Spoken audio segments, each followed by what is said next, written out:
नमस्कार प्रेक्षक मित्रांनो, स्वागत आहे आपले भूमी क्रिएशन चॅनलवर। चला तर आपण आजच्या कथेला सुरुवात करूया। आबासाहेब, हिशोब काढू की थेट ग्रामसभेत जाऊन तुमची उरली सुरली इज्जत वेशीवर टांगू? व्याजावर व्याज चढून पूर्ण 5 लाख झालेत। हा आवाज होता गावातील सर्वात क्रूर आणि निष्ठुर सावकार भीमाचा। त्याला फक्त पैशाची हाव नव्हती, तर दुसऱ्यांचा अपमान करण्यात आणि त्यांची अब्रू चौरायावर आणण्यात त्याला एक वेगळीच मजा वाटायची। भीमा, जरा समजून घ्या, थोडा वेळ द्या मला। सतीशला नोकरी लागली की तुमची पैन पै चुकती करतो। माझ्या घराण्याच्या इज्जतीचा प्रश्न आहे। आबासाहेब, पोराच्या लग्नात स्वतःच्या ऐपतीपेक्षा जास्त उधळपट्टी केलीत तुम्ही। वाटलं होतं व्याही भक्कम हुंडा देईल, पण काय मिळालं? ही रिकाम्या हाताने आलेली सून। 2 पैशाचा हुंडा आला नाही सोबत। वाड्याच्या एका कोपऱ्यात उभी असलेली अनिता, जिचं स्पर्धा परीक्षा देऊन अधिकारी बनण्याचं स्वप्न लग्नानंतर अर्धवट राहिलं होतं। भीमाचे हे शब्द तिच्या काळजात एखाद्या तीक्ष्ण बाणासारखे घुसले। अनिताच्या वडिलांनी मुलीच्या सुखासाठी आपली आयुष्यभराची कमाई आणि पदरची शेवटची शेतीसुद्धा या लग्नासाठी खर्च केली होती, पण भीमासारख्या लांडग्यांसाठी ते कधीच पुरेसं नव्हतं। अगं सुने, तुझ्या बापाने तर मंडपात बडाया मारल्या होत्या की माझी लेक सोन्याच्या वजनाची आहे। कुठं आहे ते सोनं? मला तर या घरात नुसतं पितळच दिसतंय। भीमा, जरा शब्द जपून वापरा। माझ्या वडिलांनी त्यांच्या ऐपतीपेक्षा जास्तच दिलंय। तुमच्यासारख्यांची भूक भागावी म्हणून त्यांनी स्वतःची काळी आई, त्यांची शेतीसुद्धा विकली। भीमा वाड्यातून निघून गेला, पण वाड्यात एक भयानक शांतता पसरली। अनिताने आतून पाण्याचा तांब्या आणला। आबासाहेब, पाणी प्या। विष दे मला, पाणी नको। आज अख्खं गाव माझ्यावर हसत होतं। माझ्या पूर्वजांनी या गावावर राज केलंय आणि आज एक व्याज खाऊ सावकार माझ्याच अंगणात उभं राहून माझी अब्रू वेशीवर टांगून गेला। आबासाहेब, तुम्ही अनिताला का बोलला होताय? कर्ज तिने नाही, तुम्ही काढलत, आपला खोटा रुबाब दाखवण्यासाठी। खोटं बोलू नकोस, मी खरं सांगतोय, तुम्ही जबाबदार आहात। पण ही पनवती या घरात आली आणि त्या भीमाने माझी मानच कापून नेली। अनिताने पदराने आपले अश्रू पुसले। आज तिच्या आत काहीतरी तुटलं होतं, पण त्याच वेळी एका नव्या जिद्दीचाही जन्म झाला होता। ती शांतपणे एका वेगळ्याच आत्मविश्वासाने म्हणाली, आबासाहेब, माझ्यामुळे तुमच्या घराण्याच्या इज्जतीला धक्का लागलाय ना? मी तुमचं कर्ज फेडून दाखवेन। मी पुण्यात जाईन, शिकेन आणि मोठी अधिकारी होईन। मी तुमचं कर्ज फेडून दाखवेन। 5 लाख काय, व्याजासकट एक पै चुकतं करेन मी। मजुरी करणार नाही, मी शिकणार। पुण्यात जाऊन पुन्हा स्पर्धा परीक्षांची तयारी करणार। अधिकारी बनायचं माझं स्वप्न मी अर्धवट सोडणार नाही आणि एक दिवस या घराचं कर्ज फेडूनच परत येणार। प्रेक्षक मित्रांनो, मराठवाड्यातील एका जिल्ह्यात घडलेल्या एका कुटुंबाच्या संघर्षाची ही कथा आहे, जिथे खोटा रुबाब, कर्जाचं ओझं आणि एका सुनेचा स्वाभिमान सगळंच पणाला लागलं होतं। आबासाहेब, मी शहरात जाऊन अभ्यास करायचं आणि अधिकारी व्हायचं ठरवलंय। मला माझं स्वतःचं आयुष्य घडवायचंय। अनिताच्या त्या निर्धाराने आबासाहेबांचं मन वितळलं नाही, उलट त्यांच्या अहंकाराला आणखी ठेच लागली। माझ्या घराची सून पदर टाकून नोकरीसाठी शहराच्या रस्त्यांवर भटकणार आणि मी माझ्या सुनेच्या कमाईवर जगणार, हा विचारच त्यांना सहन होत नव्हता। त्यांनी अनिताला स्पष्ट सुनावून टाकलं, तू लेक नाहीस, हुंड्यात आलेली एक फुटकी कवडी आहेस, आणि तिला घराबाहेर पाऊल टाकण्यास सक्त मनाई केली। पण अनिताने तोवर आपला निर्णय पक्का केला होता। त्याच रात्री जेव्हा अख्खं गाव झोपेत होतं, तेव्हा ह्या वाड्यात एका मोठ्या बंडखोरीची तयारी सुरू होती। अनिताने स्वतःच्या पायातली जोडवी आणि गळ्यातलं मंगळसूत्र काढलं। सतीश तिला अडवत होते, पण अनिता म्हणाली, आबासाहेबांनी मला फुटकी कवडी म्हटलंय ना, आता हीच फुटकी कवडी त्यांना सरकारचं खणखणीत नाणं बनवून दाखवेल। भीमासारख्या माणसांना फक्त कायद्याचा धाक लागतो। सतीशने मित्रांकडून उसने आणलेले 15,000 रुपये तिच्या हातात ठेवले। पिशवी खांद्यावर अडकवून ती वाड्याच्या उंबऱ्याशी आली आणि अचानक वाड्यातला दिवा लागला। समोर साक्षात आबासाहेब उभे होते। संतापाने लालबुंद झालेल्या आबासाहेबांनी तिला थेट धमकीच दिली, जर तू आज ही चौकट पार केलीस तर उद्या सकाळीच अख्ख्या गावात ढिंडोरा पिटीन की माझी सून कोणाबरोबर तरी पळून गेली। विचार करा मित्रांनो, स्वतःच्या सुनेचं चारित्र्य मातीत मिळवायची धमकी ते देत होते, पण अनिता डगमगली नाही। ती अगदी शांतपणे म्हणाली, तुमचा अहंकार तुम्हाला आंधळा करून गेलाय आबासाहेब. खुशाल बदनामी करा माझी, पण जेव्हा तो सावकार या वाड्याला टाळ ठोकायला येईल ना, तेव्हा तुम्हाला या सुनेची आठवण आल्याशिवाय राहणार नाही. आणि पाठीमागे सासऱ्यांचा तो जळजळीत शाप ऐकत अनिताने त्या रात्रीच्या अंधारात एसटी स्टँडचा रस्ता धरला. स्वतःला सिद्ध केल्याशिवाय या गावात परत यायचं नाही, एवढी जिद्द तिच्या डोळ्यात होती. तिकडे पुण्यात पोहोचल्यावर खऱ्या संघर्षाला सुरुवात झाली. एका गोंदट गळक्या खोलीत अनिता राहायची. पहाटे 4 वाजता उठून एका कोचिंग क्लासमध्ये ती झाडू मारायची, जेणेकरून तिला तिथे मागे बसून ऐकण्याची परवानगी मिळेल. दुपारच्या उन्हात लोकांचे डब्बे पोचवायचे आणि रात्री थकलेल्या डोळ्यांनी पुस्तकांसमोर बसायचं आणि झोपेशी झुंज देत अभ्यास करत राहायचं. इकडे पुण्यात अनिता स्वतःला भट्टीत जाळून घेत होती आणि तिकडे गावात त्या वाड्याची राख रांगोळी होत होती. बरोबर 8 महिन्यांनी तो दिवस आला. भीमा ढोल ताशे घेऊन वाड्यावर आला. 15 दिवसांचा वायदा होता. मी 8 महिन्यांची भीक घातली, असं म्हणत त्याने आबासाहेब आणि सतीशचं सगळं सामान भर चौकात फेकून दिलं. आबासाहेब त्याच्या पाया पडत होते. म्हाताऱ्या माणसाला रस्त्यावर आणू नका म्हणून दयेची भीक मागत होते. पण भीमाने त्यांची खिल्ली उडवत विचारलं, कुठे गेली तुमची ती IPS सून? अख्ख्या गावात तर तुम्हीच बोंबलत होता ना की ती पळून गेली म्हणून. स्वतःच्या खोट्या रुबाबात घराच्या लक्ष्मीला लाथ मारलीस. आता भोग तुझे कर्म. ज्या घराण्याच्या इज्जतीचा एवढा माज होता, त्याच बाप लेकाचा आज गावाबाहेरच्या एका मोडक्या झोपडीत, ज्याला लोक डुक्करवाडा म्हणायचे, तिथे आश्रय घ्यावा लागला. नियतीने आबासाहेबांचा अहंकार अगदी मुळासकट उपटून फेकला होता. पण प्रेक्षक मित्रांनो, ही तर फक्त सुरुवात होती. पुढे आबासाहेबांच्या आयुष्यात असा काळ येणार होता ज्याची त्यांनी स्वप्नातही कल्पना केली नव्हती. काळ पुढे सरकत गेला. दिवस गेले, महिने गेले आणि संघर्ष करत करत जवळपास 4 वर्ष उलटून गेली. गावाबाहेरच्या त्या मोडक्या कुबट आणि अंधाऱ्या झोपडीत आता आबासाहेब अर्धांग वायूने अंथरुणाला खेळले होते. एकेकाळी गावात रुबाबात फिरणारा माणूस, ज्याच्या एका शब्दाला किंमत होती, ज्याच्या वाड्यात माणसांची रांग लागायची, तोच आज स्वतःच्या हाताने पाण्याचा तांब्यासुद्धा उचलू शकत नव्हता. अहंकाराने माणसाला किती खाली आणावं याचं जिवंत उदाहरण म्हणजे आबासाहेब झाले होते. आणि इकडे सतीश दिवसभर मजुरी करून कशीबशी दोघांच्या पोटाची खळगी भरत होता. एक दिवस तो थकून भागून झोपडीत परतला. दिवसभर उन्हात राबून त्याचं अंग पार थकून गेलं होतं. हातावर फोड आले होते, पायांना भेगा पडल्या होत्या, चेहऱ्यावरची चमक केव्हाच हरवली होती. त्या दिवशी घरात भाजी नव्हती, चटणी नव्हती, मीठसुद्धा नव्हतं. फक्त एक कोरडी भाकरी होती. तीच भाकरी त्याने तुकडे करून आबासाहेबांना भरवायला सुरुवात केली. पण पहिला घास टाकताच आबासाहेबांच्या डोळ्यात पाणी आलं. त्यांनी थरथरणाऱ्या हाताने भाकरी बाजूला ठेवली आणि भरून आलेल्या आवाजात म्हणाले, माझ्या घशाखाली ही भाकरी उतरत नाहीये रे. आता जगून तरी काय उपयोग? माझ्या खोट्या रुबाबाने, माझ्या अहंकाराने आणि माझ्या हट्टानेच आज आपल्याला या नरकात आणून सोडलंय. त्या रात्री मी अनिताला थांबवलं नसतं, तिला बदनाम केलं नसतं, तर कदाचित आज हे दिवस बघावे लागले नसते. काही चुका अशा असतात ज्यांचा पश्चाताप माणूस आयुष्यभर करत राहतो, पण वेळ परत येत नाही. आणि आबासाहेबांनाही आता याची जाणीव झाली होती. पण तेवढ्यात झोपडी बाहेर अचानक एका गाडीचा करकचून ब्रेक लागला. धुळीचा लोट उडाला. सतीश बाहेर डोकावणार इतक्यात नाकाला रुमाल लावत, चेहऱ्यावर कुत्सित हास्य आणत आत आला तोच क्रूर सावकार भीमा. झोपडीतली अवस्था पाहून त्याच्या चेहऱ्यावर समाधान पसरलं. जणू दुसऱ्यांच्या दुःखातच त्याला आनंद मिळत होता. तो उपहासाने हसत म्हणाला, काय रे आबासाहेब, अजून जिवंत आहात की यमराजाची वाट बघताय? भीमाचे शब्द ऐकताच सतीशचा संताप अनावर झाला. तो पुढे सरकत म्हणाला, रोजची मजुरी तर तुमच्या मुनिमाला देतोय, आता काय आमचा जीव घ्यायचा राहिलाय का? भीमा काही क्षण शांत राहिला. आजूबाजूला नजर फिरवली आणि मग जणू काही फार मोठी दया दाखवत असल्यासारखा तो म्हणाला, तुमचे 5 लाख मी एका झटक्यात माफ करायला तयार आहे, पण एका अटीवर. उद्या माझ्या मुलीचं लग्न आहे आणि सतीश, तू उद्या तिथे नोकरांचे कपडे घालून दारात उभं राहायचं, माझ्या पाहुण्यांचे बूट पुसायचे आणि आबासाहेब, तुम्ही तिथे बसून सगळ्यांना मुजरा घालायचा.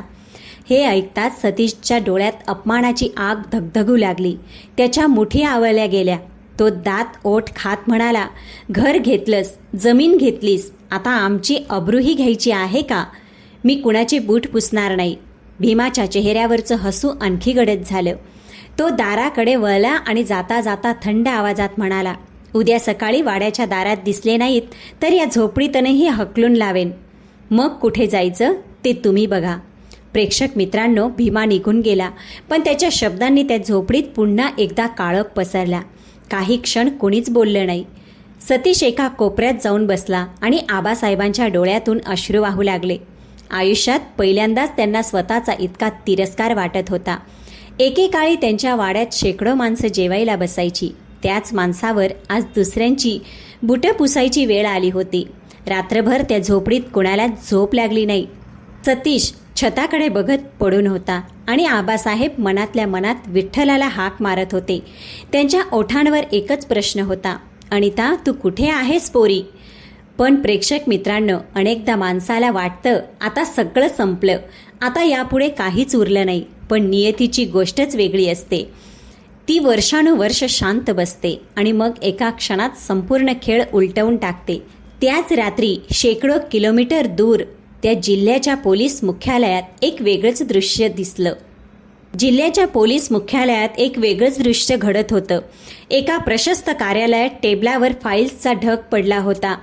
भिंतीवर राष्ट्रचिन्ह चमकत होतं आणि त्या खुर्चीवर बसलेली होती एक तरुण, धडाडीची आणि कर्तृत्ववान महिला अधिकारी. तिने आपल्या खाकी वर्दीवरील बिल्ल्याकडे पाहिलं, टोपी नीट केली आणि खोल श्वास घेतला. 4 वर्षाच्या संघर्षाचा, असंख्य अपमानांचा आणि हजारो रात्रींच्या मेहनतीचा प्रवास आज तिला या खुर्चीपर्यंत घेऊन आला होता. प्रेक्षक मित्रांनो, ती दुसरी तिसरी कोणी नसून ती होती अनिता. होय, तीच अनिता जिला 4 वर्षापूर्वी फुटकी कवडी म्हणून हिणवलं गेलं होतं. तीच अनिता जिला अपमानित करून घराबाहेर काढलं गेलं होतं. तीच अनिता जिने रडत रडत त्या वाड्याचा उंबरठा ओलांडला होता आणि आज तीच त्या जिल्ह्याची पोलीस अधीक्षक बनून त्या खुर्चीत बसली होती. अनिताने टेबलावर पडलेली एक फाईल उघडली, काही कागद चाळले आणि समोर उभ्या असलेल्या इन्स्पेक्टरला शांतपणे विचारलं, जिल्ह्यातील अवैध सरकाराची सर्वात मोठी प्रकरणं कोणती आहेत? इन्स्पेक्टरने ताबडतोब एक जाड फाईल पुढे केली आणि आदराने सांगितलं, मॅडम, या जिल्ह्यात सर्वात जास्त तक्रारी एका माणसाविरुद्ध आहेत. नाव आहे भीमा. हे नाव ऐकताच अनिताच्या हाताची पकड घट्ट झाली. 4 वर्षापूर्वीचे सगळे प्रसंग एका क्षणात तिच्या डोळ्यांसमोर उभे राहिले. तो वाडा, सासऱ्यांचा अपमान, स्वतःवर झालेले आरोप आणि त्या काळोख्या रात्री घर सोडताना दिलेला शब्द, सगळं काही तिला आठवलं. पण प्रेक्षक मित्रांनो, अनिता आता फक्त सून नव्हती, ती एक जबाबदार पोलीस अधिकारी होती. म्हणूनच तिने स्वतःच्या भावना बाजूला ठेवल्या आणि शांतपणे फाईल वाचायला सुरुवात केली. फाईलमध्ये एका मागोमाग एक तक्रारी होत्या. कुणाची जमीन बळकावली होती, कुणाचं घर हिसकावलं होतं, कुणाला व्याजाच्या नावाखाली उद्ध्वस्त केलं होतं. वर्षानुवर्ष भीमाने भीतीचं साम्राज्य उभं केलं होतं आणि आता त्या साम्राज्याचा शेवट जवळ येत होता. काही वेळाने अनिताने फाईल बंद केली. ती खुर्चीतून उठली, खिडकीतून बाहेर पाहिलं आणि अत्यंत ठाम आवाजात आदेश दिला, उद्याच्या सकाळपर्यंत संपूर्ण फोर्स तयार हवा. एकही कागद बाहेर जाऊ नये, एकही आरोपी पळून जाऊ नये आणि कारवाई पूर्णपणे कायद्यानुसार झाली पाहिजे. इन्स्पेक्टरने लगेचच सॅल्यूट ठोकला आणि तयारीला सुरुवात केली. त्या रात्री त्या वाड्याच्या जवळच्या झोपडीत आबासाहेब निराशेने रडत होते आणि त्याच वेळी पोलीस मुख्यालयात त्यांच्या सुनेने न्यायाचा पहिला डाव टाकला होता. 4 वर्षापूर्वी वाड्याच्या उंबरठ्यावर उभं राहून अनिताने स्वतःलाच एक शब्द दिला होता, एक दिवस परत येईन, पण हतबल सून म्हणून नाही, तर स्वतःची ओळख निर्माण करून. आणि मंडळी, तो दिवस आता अगदी जवळ आला होता. बघता बघता रात्र संपली आणि दुसऱ्या दिवसाची सकाळ उजाडली. तोच आपला एकेकाळचा रुबाबदार वाडा आज दिव्यांच्या रोषणाईने आणि झेंडूच्या फुलांनी अगदी नटून थटून उभा होता. पण या वाड्याला आलेला हा नववधूचा बहर त्या वाड्याच्या मालकांसाठी नव्हता. आज तिथे लगीनघाई सुरू होती. तिथल्या निष्ठुर सावकार भीमाच्या मुलीची. वाड्यातून सनई चौघड्यांचे गोड सूर घुमत होते. अंगणात पाहुण्यांची वर्दळ सुरू होती. कुणी जेवणाच्या पंक्तीत बसलं होतं तर कुणी नव्या कपड्यांचा रुबाबात होतं. पण प्रेक्षक मित्रांनो, त्या गजबजलेल्या वातावरणाच्या एका कोपऱ्यात काळजाला पीळ पाडणारे एक दृश्य घडत होतं. अंगावर विटलेले फाटके कपडे आणि चेहऱ्यावर जगाची सगळी लाचारी घेऊन आपले आजारी आबासाहेब आणि सतीशराव वाड्याच्या वेशीजवळ खाली बसले होते. लग्नाला येणाऱ्या जाणाऱ्या प्रत्येक मोठ्या पाहुण्यांचे बूट सतीशराव स्वतःच्या हाताने पुसत होते. एकेकाळी ज्या आबासाहेबांच्या एका शब्दाने गावात निर्णय व्हायचे तेच आबासाहेब आज मान खाली घालून बसले होते. डोळ्यात लाज, मनात पश्चाताप आणि चेहऱ्यावर पराभव स्पष्ट दिसत होता. त्यांच्या डोळ्यासमोर 4 वर्षापूर्वीची प्रत्येक घटना जिवंत झाली होती. अनिताचे अश्रू, तिचा निर्धार आणि स्वतःच्या तोंडून निघालेले ते कटू शब्द. तेवढ्यात हातात चांदीची मूठ असलेली काठी टेकत गावातले सरपंच मधू पाटील तेथे आले. आजूबाजूच्या लोकांकडे बघत त्यांनी मुद्दाम आबासाहेबांच्या जिव्हारी लागेल असा टोमणा मारला. ते उपहासक हसत म्हणाले, काय आबासाहेब, ज्याची सून कोणाबरोबर तरी शहरात पळून गेली त्या घराण्याची अशीच माती व्हायला पाहिजे. बघ. हे शब्द कानावर पडताच आबासाहेबांच्या डोळ्यातून खळखळ पाणी वाहू लागलं. ते गरम अश्रू खाली बसलेल्या सतीशरावांच्या हातावर टपटपत होते. सतीशने एकदा आपल्या वडिलांकडे पाहिलं, पण त्याच्याकडेही कोणतं उत्तर नव्हतं. माणूस दुसऱ्यांकडून हरला तर पुन्हा उभा राहू शकतो, पण स्वतःच्या अहंकाराकडून हरला तर उभं राहणं खूप कठीण होतं. पण प्रेक्षक मित्रांनो, नियतीचा खेळ कुणालाच कळत नाही. ज्या क्षणी आबासाहेबांना वाटत होतं की आता आयुष्यात उरलंय ते फक्त अपमान आणि दुःख, त्याच क्षणी दूरवरून एका सायरनचा आवाज ऐकू यायला लागला. सुरुवातीला कुणाचं लक्ष गेलं नाही, पण काही क्षणात तो आवाज वाढत गेला आणि अचानक लाल निळे दिवे लुकलुकणाऱ्या पोलिसांच्या 3-4 गाड्या धूळ उडवत थेट वाड्याच्या अंगणात येऊन थांबल्या. लग्नातला तो सगळा गोंधळ, तो हशा, ती गडबड एका क्षणात शांत झाली. सगळ्यांच्या नजरा वेशीकडे वळल्या. काहींना वाटलं एखादा मोठा नेता असावा, काहींना वाटलं एखादा मंत्री असावा, तर काहींच्या मनात अचानक भीती निर्माण झाली. पहिल्या गाडीचा दरवाजा हळूच उघडला. सर्वांच्या नजरात तिकडे खेळल्या आणि पुढच्याच क्षणी खाकी वर्दीत, पायात बूट, डोळ्यांवर काळा चष्मा, चेहऱ्यावर प्रचंड आत्मविश्वास अशी एक महिला अधिकारी गाडीतून खाली उतरली. तिच्या मागे संपूर्ण पोलीस फोर्स उभा होता. तिच्या एका नजरेत असा दरारा होता की क्षणभर सगळे शांत झाले. त्या खाकी वर्दीचा रुबाब पाहून भीमाची पार गाळण उडाली. तो लगेचच हात चोळत पुढे गेला. चेहऱ्यावर खोटं हसू आणत तो म्हणाला, अहो मॅडम, या ना, माझ्या मुलीच्या लग्नात तुमचे स्वागत आहे. काही गैरसमज झाला आहे का? पण त्या अधिकाऱ्याने त्याच्याकडे पाहिलेच नाही. तिची नजर गर्दीतून फिरत होती आणि अचानक ती नजर दारात बूट पुसणाऱ्या सतीशरावांवर स्थिरावली. मग खाली मान घालून बसलेल्या आबासाहेबांवर. 4 वर्षापूर्वीचे प्रत्येक क्षण, प्रत्येक अश्रू, प्रत्येक अपमान जणू एका क्षणात तिच्या डोळ्यासमोरून सरकून गेला. तिने हळूहळू डोळ्यांवरचा काळा चष्मा काढला आणि तेवढ्यात अख्खं गाव थक्क होऊन उभं राहिलं. कारण ती दुसरी तिसरी कोणी नसून त्या जिल्ह्याची नवी पोलीस अधीक्षक IPS अनिता होती. होय, अनिता. प्रेक्षक मित्रांनो, ज्या क्षणाची कोणी कल्पनाही केली नव्हती तो क्षण अखेर समोर उभा होता. 4 वर्षापूर्वी ज्या सुनेला या गावाने हिणवलं होतं, जिला कोणी पळून गेलेली म्हटलं, जिला कोणी पणवती म्हटलं, जिला कोणी हुंड्यातली फुटकी कवडी म्हटलं, तीच अनिता आज जिल्ह्याची पोलीस अधीक्षक बनून आपल्या सासऱ्यांसमोर उभी होती. अख्ख्या वाड्यात कुजबूज सुरू झाली. लोक एकमेकांच्या चेहऱ्याकडे बघू लागले.